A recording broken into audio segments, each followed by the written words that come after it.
এই হলো আমার রূপোর বাসন। আজকে আমি বাসনগুলো মাজবো। দেখো কতটা কালো হয়ে, থালাটা একটু বেশি কালো হয়েছে। এই বাটি, চামচ আর থালা, এই চারটা জিনিস মাজবো। আর তার এটা মাজার জন্য আমি এনেছি, এটার প্রাইস 110 টাকা। তো দেখা যাক এটা থেকে কি আসলে পরিষ্কার হয় কি না। আমি প্রথমবার ইউজ করছি, তো দেখা যাক কেমন পরিষ্কার হয় আর কি। চলো পরিষ্কার করে দেখি। তো এখানে লেখা আছে যে কিছু ড্রপ একটা কটন ক্লথে নিয়ে ওয়াইপ করতে হবে বাসনগুলোকে জেন্টলি। একটা গন্ধর মতো আসবে, সেটার মানেই হলো সিলভারটা পরিষ্কার হচ্ছে। And wash the article with soap water. বাসনটাকে আবার সোপ ওয়াটারে ভালো করে ধুয়ে নিতে হবে, তারপরে ড্রাই করে নিতে হবে, মুছে নিয়ে শুকিয়ে নিতে হবে। Contents no animal extract, it is safe for, মানে মন্দিরে ঠাকুর ঘরের বাসনপত্র ধোয়া যাবে। ওয়াশ হ্যান্ড আফটার ইউজ লেখা আছে, এটা ইউজ করার পর ভালো করে হাতটা ধুয়ে নিতে হবে। বাসনটা শুনে ধোয়া যাবে যেহেতু এটাতে কোনো অ্যানিমাল এক্সট্রাক্ট নেই। তো চলো দেখা যাক। আমি তো প্রথম যাচ্ছিলাম ওটা দিয়ে বাসন মাজারটা দিয়ে মাজার জন্য, তো ভালো হয়েছে পরে নিলাম। তো আগে নিতে হবে আমাকে একটা কটন ক্লথ। তো দেখি কটন ক্লথ কোথায় আছে। তা আচ্ছা, আমি এটাই পেলাম। এটার মধ্যে নিয়ে নিচ্ছি কটা ড্রপ লিকুইড সলিউশন। এই যে দেখতে পাচ্ছ একদম জলের মতো দেখতে। তো যাই হোক, এবার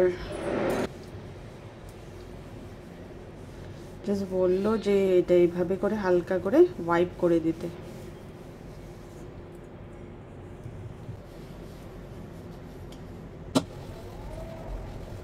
খুবই একটা গন্ধ বেরোচ্ছে।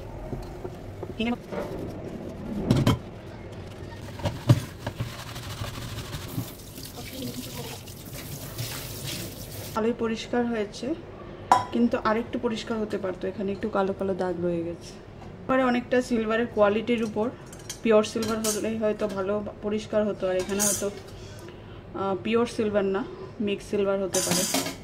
আর একটু ঘষে দেখবো কেমন পরিষ্কার হয়।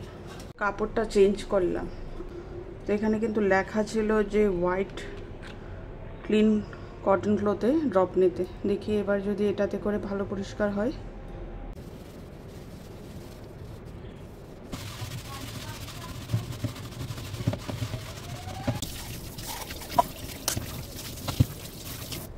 এবার মুছে দেখছি, আগের তুলনায় অনেকটা আরেকটু ভালোই পরিষ্কার হয়েছে। রূপোর বাসনটা যদি জল সময় ঝরতে দেওয়া হয় তাহলে তার মধ্যে একটা দাগ পড়ে যায়। তাই রূপোর বাসন ধুয়ে সাথে সাথে ওটাকে এইভাবে শুকিয়ে দিতে হবে। এতটাই পরিষ্কার হয়েছে। গ্লাসটা কিন্তু ভালো পরিষ্কার হয়েছে, বাটিটাও ভালো পরিষ্কার হয়েছে। বাইরের দিকটা চকচক করছে একদম, ভেতরের ওই দাগটা কিন্তু হালকা রয়েই গেছে। চামচ, থালা সবকটাই ভালো পরিষ্কার হয়েছে। তার আগে আসলে আমি রূপোর বাসন পরিষ্কার করে নিই। রূপো পরিষ্কার করার যদি আরও কোনো ভালো কিছু থাকে তাহলে তোমাদের জানা থাকলে অবশ্যই কমেন্ট সেকশনে জানাবে।